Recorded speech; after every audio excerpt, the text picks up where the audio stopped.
Hey there, y'all. Disney D Prince here today with another Disney doll unboxing. Today we've got the Disney Collector Tinkerbell doll.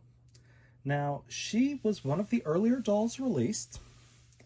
She was not a Mattel Creations exclusive, and she is one of two animated version Tinkerbell dolls that they've made so far. And she comes with, I've got to say, the coolest stand that they've made so far. She was originally $55. I picked her up for, I want to say, $22 on Amazon recently. And I thought, you know what? I don't have a Mattel Tinkerbell yet. I'm gonna pick her up because she's super cute. Her shoes are great. Her wings are actually pretty cute. She does come with a wand, which she doesn't have one in the movie, from what I remember, the actual Peter Pan movie. But the script does bring to mind the fact that there's a whole Tinkerbell universe, the Disney Fairies line, that is super cute. I have some of those dolls from the Disney store, but Mattel never made any of those. So this is a really cool box. As we can see, we've got the Disney Castle back in there. You would think this would be more marketed as Disney 100. It has the Disney 100 logo down here, but it does not really scream that here on the front, like the Tiana and Cinderella dolls did. But this was more expensive than either of them. She is articulated, so she's got knees, elbows, wrist, hips, shoulders, neck, which is great because that means I don't have to rebody her. So I am curious to see if her wings attach like the live-action Yara Shahidi Tinkerbell did. So we're going to take a look at that. Again, here is the UPC for her in case you're trying to find her. And she does come with a pivotal saddle stand, which I am so excited because that means you can actually pose her in flight, which I think is something that all fairy dolls should come with if they're collector. So the Tooth Fairy Barbie came with that, and that is most likely my favorite stand that Mattel has made. Okay, so let's see, can I get her out? Just like this. Kinda, sorta.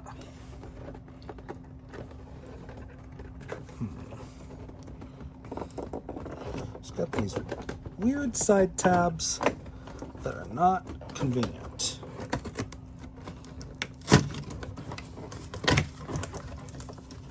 Oh, because she's taped to the bottom of the box. That's why I couldn't get her out.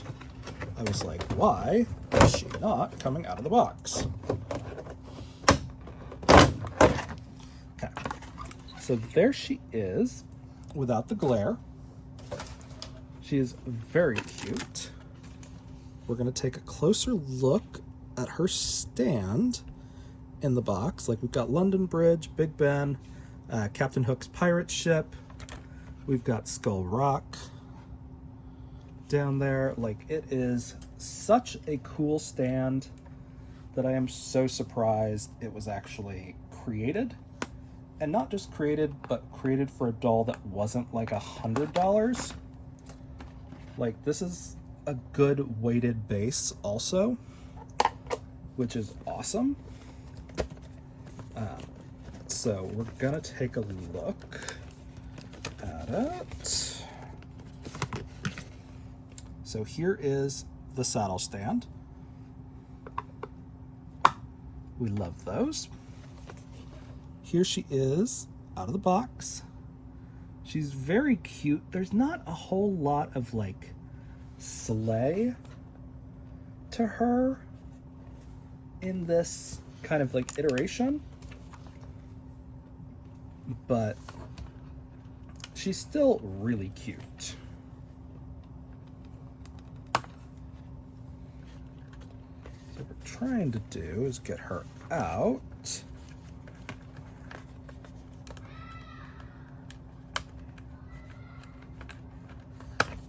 That does not want to cut.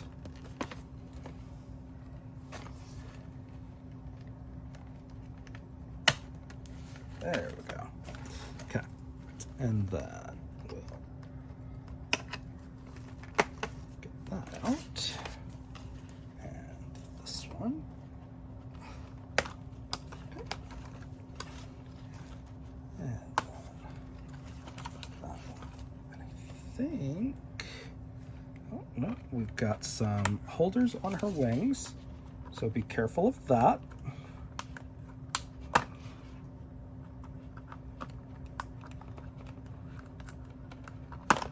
Okay, let's see.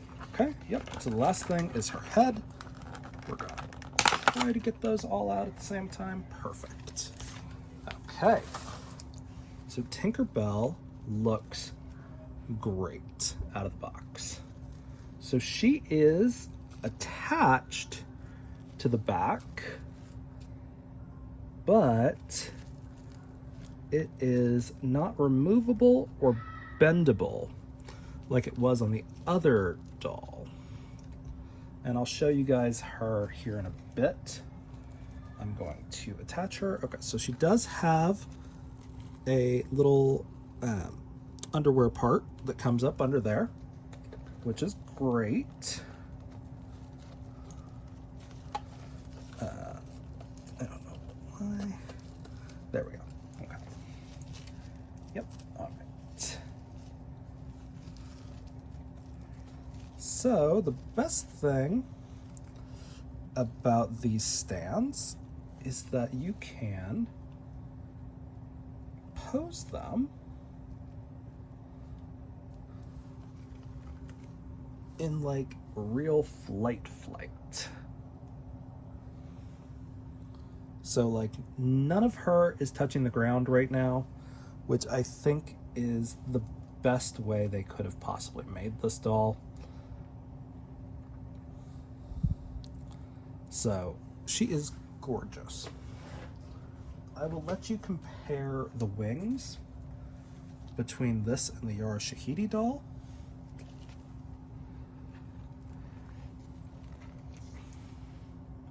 Again, they are both cute. They are both plastic. Yara Shahidis can move though, and can be removed. So it's kind of a trade-off. But she is a great doll in her own right. Check out my Peter Pan live action doll video for that. But she is gorgeous. Now her hair is super gelled. That's fine. We actually kind of love her dress, really. Like, if it wasn't for this weird vine applique that they put on there, I would say it's pretty close to movie accurate. These are heat sealed edges, again, on all of this fabric underneath, but you've got 4 layers here, essentially. So that's good. She does have her little like fairy slippers with the vines that wrap around. There is an elastic up here to keep it pressed against, which I don't love when they have to do that because of the mold, but it's fine. Now this wand is slightly different than the one that we've gotten in like Fairytopia packs, but it's not like a super detailed one. It's just like a little 8-pointed star. So very cute. I love the way her wings look.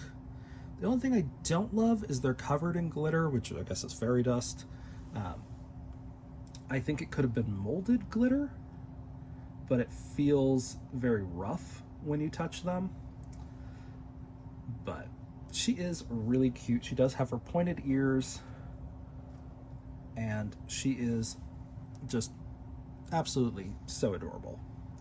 So there's not much to her, really.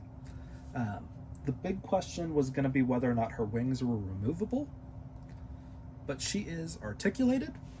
She is pretty close to screen accurate. I love her face up. Now, the only other Tinkerbell that they have made so far that's readily available is the 8-pack one that also comes with Alice, which is the only way to get Alice right now. But, or not the only way, but the only playline version of Alice. So she's very cute, but I don't have the playline version to compare her actual face up to.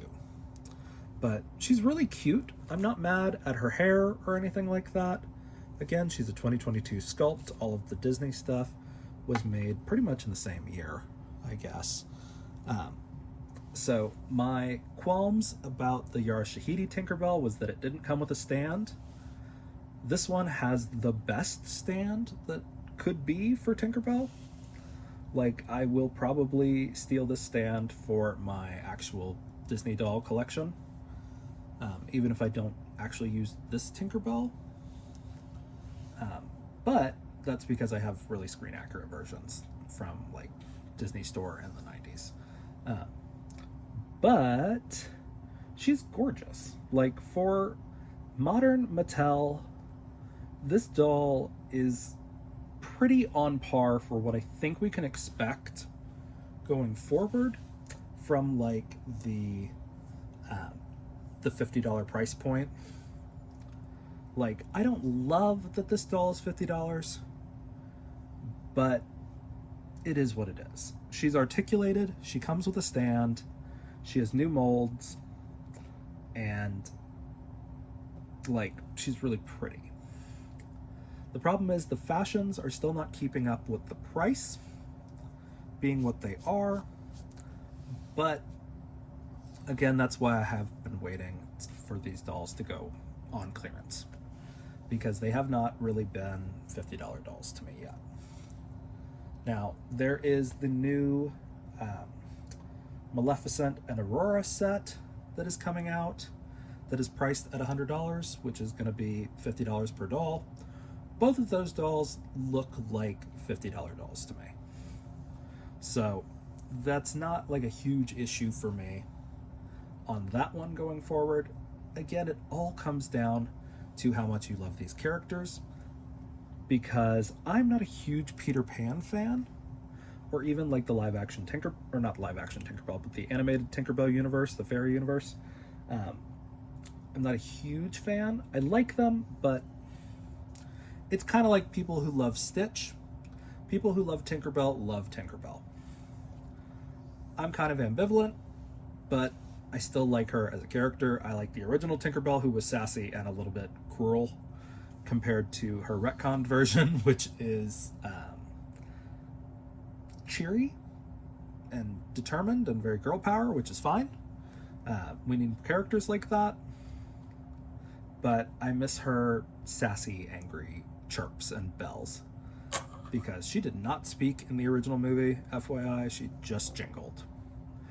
So there are no quotes from the original Peter Pan movie with Tinkerbell attached to them. But she's really cute. Let's look at the actual dress. See if I can take it off kind of peacefully. It is not easy to remove this, because its Velcro goes right up underneath the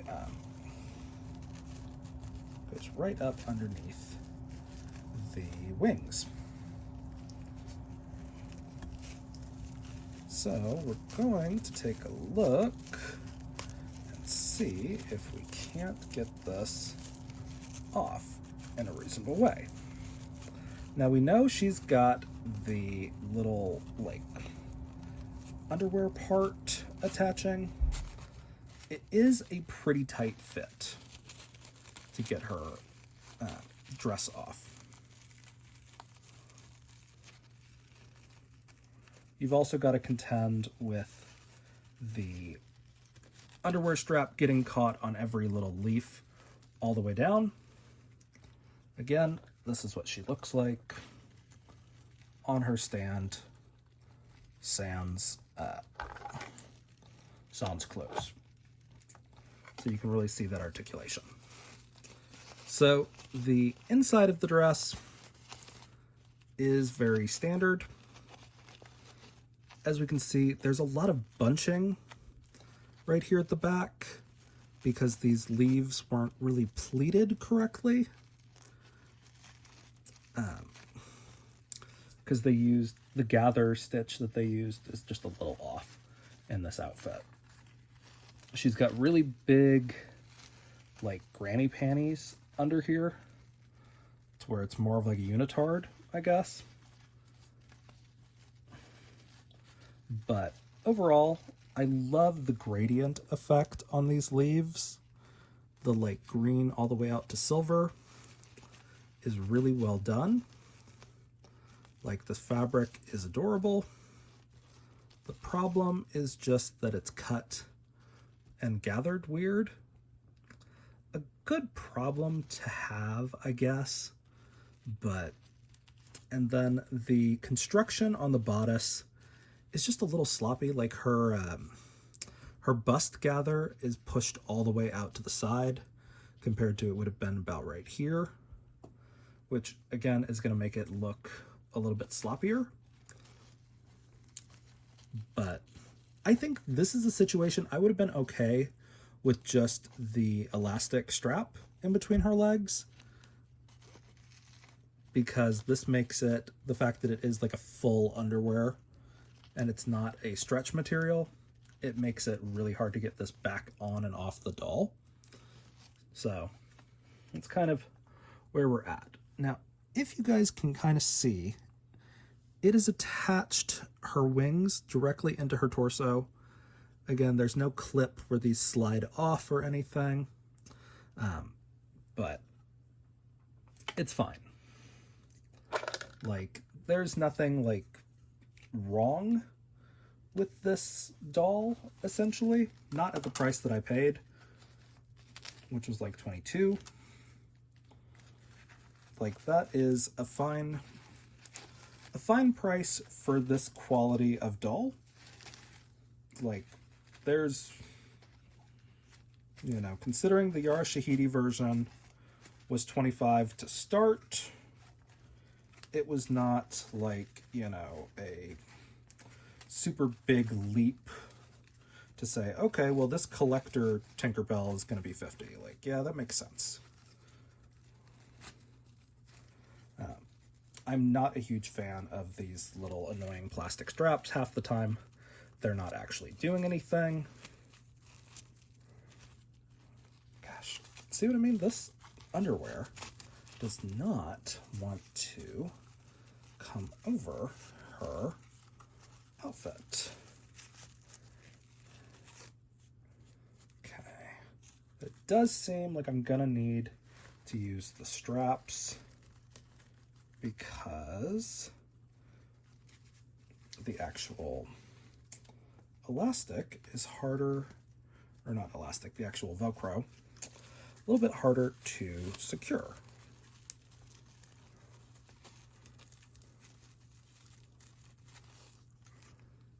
Okay, so once you get her back in there, you know, her outfit is pretty secure on her. It's not gonna go anywhere, which is fine.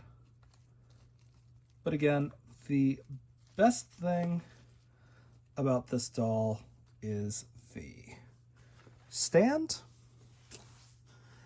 because it is so well made and just done that you don't have to worry about it.